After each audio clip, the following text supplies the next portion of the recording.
quiz. Let's see if you recognize yourself in any of these situations. Do you love hanging out with a small group of friends, but feel drained at big parties?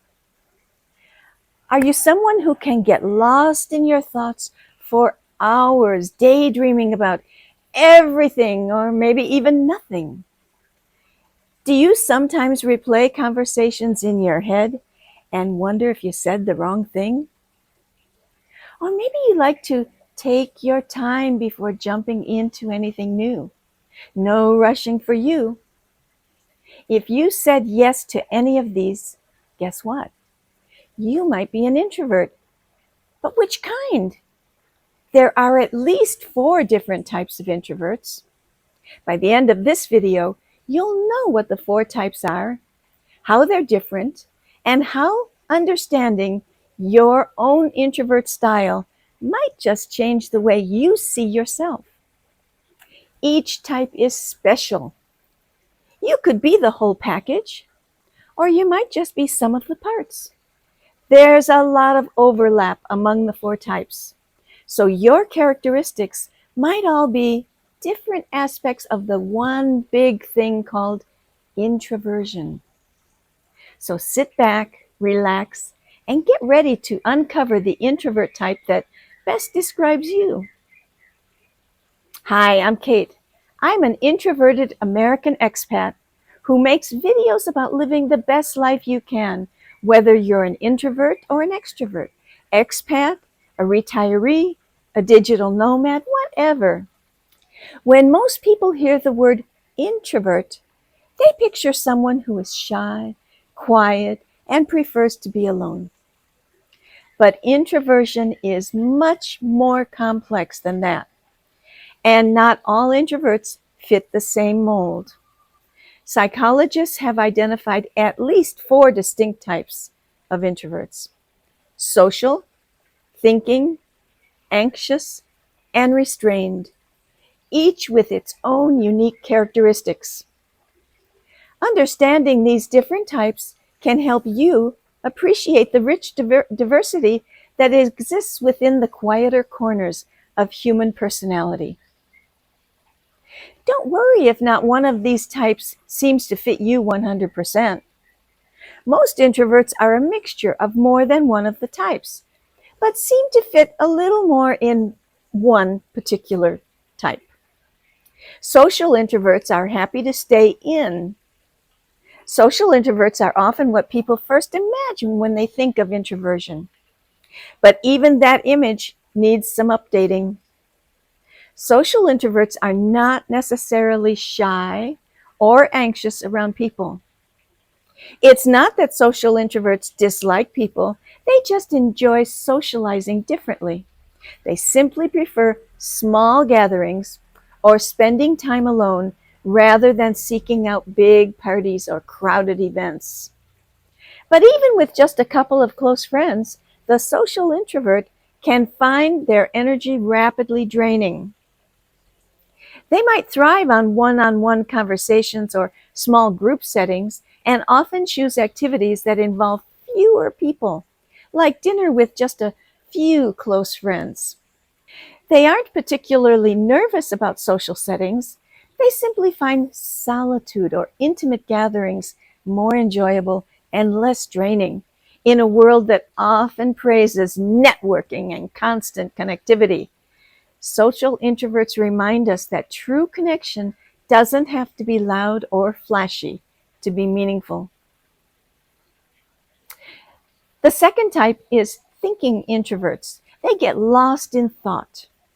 Thinking introverts may not necessarily avoid social interaction, but they spend a great deal of time in their own heads. They are introspective, thoughtful, reflective, often contemplating ideas, dreams, or hypothetical scenarios. They may seem absent-minded at times because their inner world is so vivid and engaging. This type of introvert is often imaginative and creative. They love contemplating big questions, daydreaming about possibilities, and exploring ideas deeply. Thinking introverts might be the writers, inventors, and philosophers among us.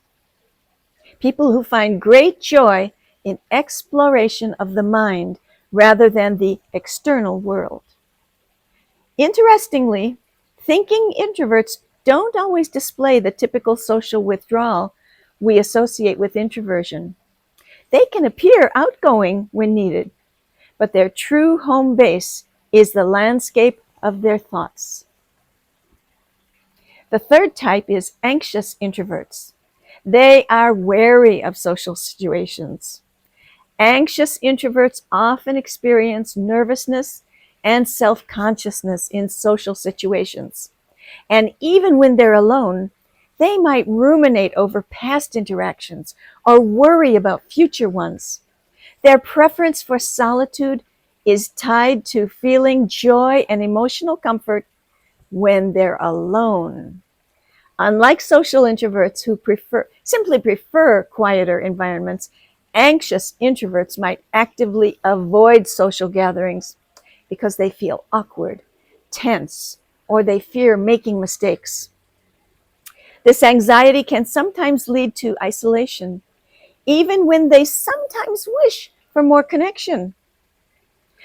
It's very important to understand that anxious introversion is not the same as clinical anxiety, though the two can overlap. Anxious introverts feel nervous or self-conscious in social situations, often overthinking how they're perceived. Clinical anxiety, on the other hand, is a mental health condition. It involves persistent, excessive worry that interferes with daily life and may include physical symptoms like racing heart, trouble sleeping, or panic attacks. It's diagnosable and often needs treatment. In short, anxious introverts prefer quiet because it feels more comfortable. People with clinical anxiety often avoid things because they feel overwhelmed or unsafe.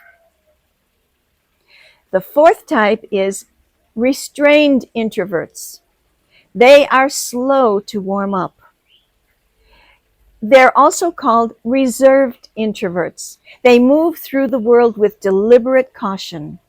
They aren't necessarily shy or anxious, but they like to take their time, whether it's starting their day, making a decision, or engaging with new people or environments. Restrained introverts often seem composed and calm. They might not dive headfirst into new experiences. Instead, they step in thoughtfully, weighing their options and preparing themselves internally before acting. You could think of them like someone easing into a cold swimming pool instead of jumping in all at once. Their careful approach can be a strength. Restrained introverts are often highly dependable, patient, and intentional in their actions.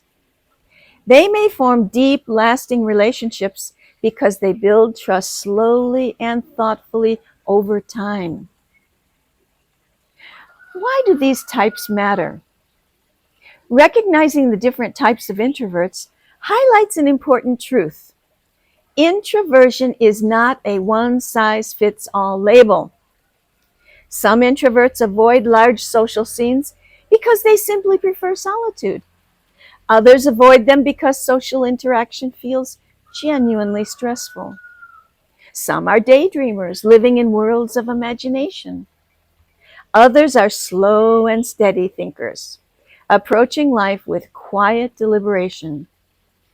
Understanding these variations can lead to greater compassion, not just for the introverts around us, but also for yourself if you recognize introversion within yourself. It helps explain why two people who both call themselves introverts might have very different personalities and preferences. One might love attending a small book club, but dread a cocktail party. Another might love hiking solo in the woods, but have no trouble chatting casually with strangers. So it's important to embrace your own introvert type. If you identify with one or more of these types, you're not alone. And you're certainly not broken. Knowing your introvert type can help you create a life that supports your energy and your well-being. Social introvert, give yourself permission to skip the big parties and invest your time in deeper friendships. Thinking introvert, protect your quiet time for reflection and don't feel guilty for getting lost in thought. Anxious introvert, practice self-compassion and seek out supportive social environments where you can engage at your own pace. Restrained introvert, honor your need to move slowly and trust that deliberate steps often lead to the strongest foundations. Each type brings something beautiful to the world, whether it's creative innovation, deep emotional insight, careful planning, or authentic connection. And if the world sometimes feels a little too loud, a little too fast, or a little too overwhelming, just remember, there is strength in quiet and power in reflection. You are exactly who you are meant to be. So were you able to identify which type of introvert you are? Social, thinking, anxious, or restrained? Knowing your introvert type is like getting a personal roadmap. It helps you navigate the world on your own terms, with confidence and grace. Maybe you see yourself in more than one type. That's totally normal. These types often overlap, and none of them puts you in a box. What matters most is recognizing that introversion isn't one size fits all. It's a spectrum of strengths, sensitivities, and ways of being in the world. The more you understand your own introverted style, the more empowered you'll be to live in a way that feels natural and true to you. Thanks for watching, and remember, being an introvert isn't something to fix. It's something to understand and celebrate. Bye for now. Till next time.